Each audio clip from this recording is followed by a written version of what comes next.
السلام علیکم ورحمۃ اللہ وبرکاتہ۔ امید ہے آپ سب لوگ خیریت سے ہوں گے۔ Welcome to my YouTube channel Quran education teach by Wajiha. آج کا لیکچر سٹارٹ کرتے ہیں۔ بسم اللہ الرحمن الرحیم۔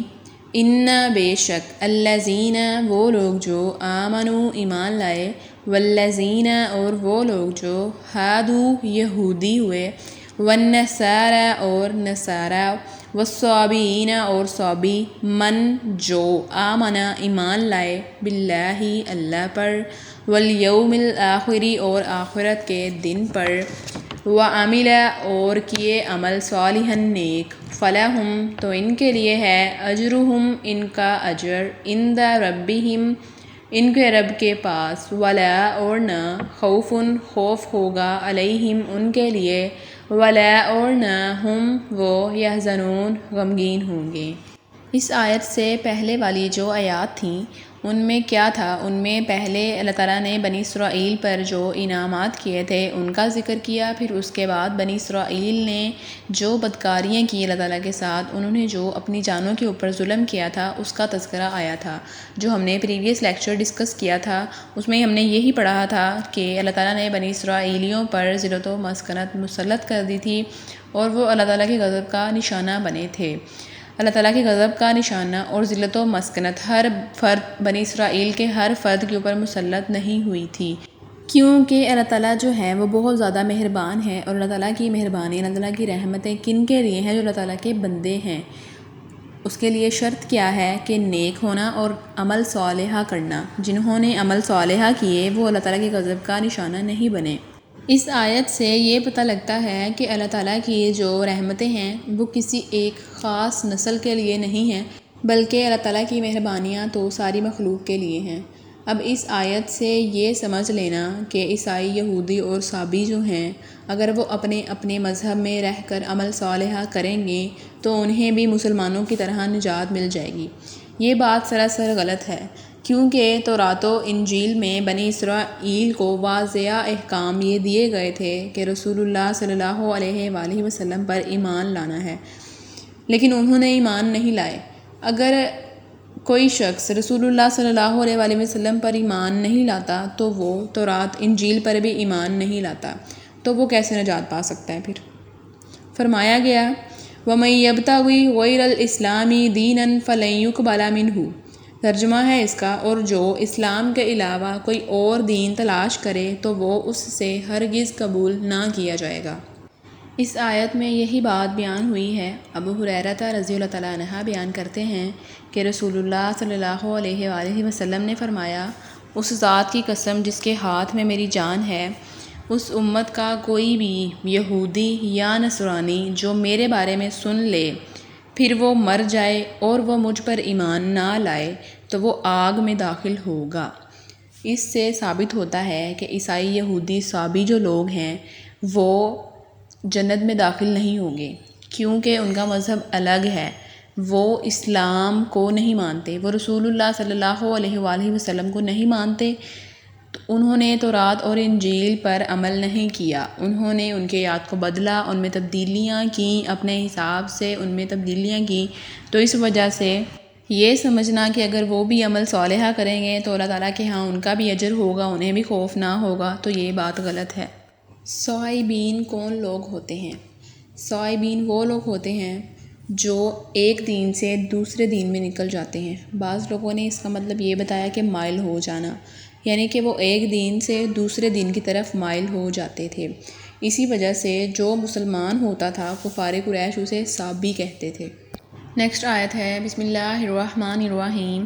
وَإِذْ اور جب، اخذنا لیا ہم نے، میثاقکم وعدہ تم سے، ورفعنا اور اٹھایا ہم نے، فوقکم تمہارے اوپر، الطور کوہ طور کو، خذوا پکڑو، ما آتیناکم جو ہم نے دیا تم کو، بقوۃ مضبوطی سے، واذکروا اور ذکر کرو، ما جو، فیہ اس میں، لعلکم تاکہ تم، تتقون پرہیزگار بنو۔ اور جب ہم نے تمہارا پختہ عہد لیا اور تمہارے اوپر پہاڑ کو بلند کیا، پکڑو قوت کے ساتھ جو ہم نے تمہیں دیا ہے، اور جو اس میں ہے اسے یاد کرو تاکہ تم بچ جاؤ۔ اللہ تعالیٰ نے حضرت موسیٰ علیہ السلام پر تورات نازل کی تھی، تو اللہ تعالیٰ نے بنی اسرائیل سے تورات پر عمل کا عہد لیا تھا۔ وہ عہد اللہ تعالیٰ نے جب لیا تھا تو ایک ایسی ہیبت ناک منظر پیدا فرمایا تھا کہ جس کی وجہ سے بنی اسرائیلی جو تھے وہ سچے دل سے عہد کریں۔ اس وقت کیا ہوا تھا کہ پہاڑ کے دامن میں وہ موجود تھے، زلزلے کے ساتھ وہ پہاڑ کھڑا ہوا اور ان کے اوپر سائے کی طرح جھک گیا تھا، حتیٰ کہ بنی اسرائیلیوں کو یہ لگ رہا تھا کہ بس یہ اب ان کے اوپر گرنے ہی والا ہے۔ ایسا ماحول طاری کرنے کی وجہ یہ تھی کہ وہ اللہ تعالیٰ کے خوف سے ڈر کر سچے دل سے عہد کریں کہ وہ تورات پر عمل کریں گے۔ یہاں پر جو آیا ہے ما آتیناکم بقوۃ، کہ جو ہم نے تمہیں دیا ہے اسے مضبوطی سے پکڑو۔ کیا دیا ہے؟ اس سے مراد ہے کتاب۔ مثال کے طور پر ایک آیت ہے وَلَقَدْ آتَيْنَا مُوسَى الْكِتَابَ لَعَلَّهُمْ يَهْتَدُونَ، اور بلا شبہ یقیناً ہم نے موسیٰ علیہ السلام کو کتاب دی تاکہ وہ ہدایت پائیں۔ تو اس سے مراد ہے آتینا سے مراد ہے کتاب۔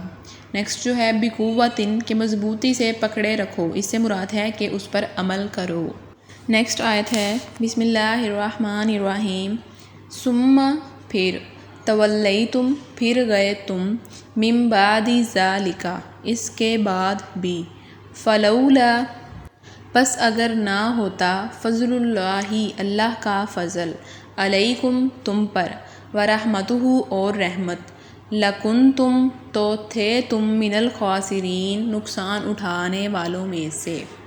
پھر تم اس کے بعد بھی پھر گئے، تو اگر تم پر اللہ کا فضل اور اس کی رحمت نہ ہوتی تو یقیناً تم خسارہ اٹھانے والوں میں سے ہوتے۔ بنی اسرائیلی پھر گئے۔ پچھلی آیت میں جو انہوں نے اللہ تعالیٰ سے وعدہ کیا تھا تورات پر عمل کرنے کا، وہ اپنے اس عہد سے پھر گئے۔ کیسے پھرے؟ انہوں نے کنارہ کشی کی تورات سے، انہوں نے تورات میں تبدیلیاں کی، ان کی آیات کو چھپایا، انبیاء کے احکام کی نافرمانیاں کیں، بعض کو جھٹلایا، بعض کو قتل کیا۔ اس کے علاوہ انہوں نے حضرت موسیٰ علیہ السلام پر بار بار اعتراضات اٹھائے، ان کے حکم کی نافرمانیاں کی۔ اس کے علاوہ انہوں نے حضرت موسیٰ علیہ السلام کو بہت زیادہ ایذا پہنچائی، ایون کہ یہاں تک بات آئی کہ موسیٰ علیہ السلام نے خود ان کی الگ کر دینے کے لیے بھی دعا کی۔ یہ جتنے بھی باتیں ہیں کہ انہوں نے تبدیلیاں کی، چھپایا آیات کو، انبیاء کی نافرمانیاں کی، یہ سارا کچھ پہلے والوں نے کیا۔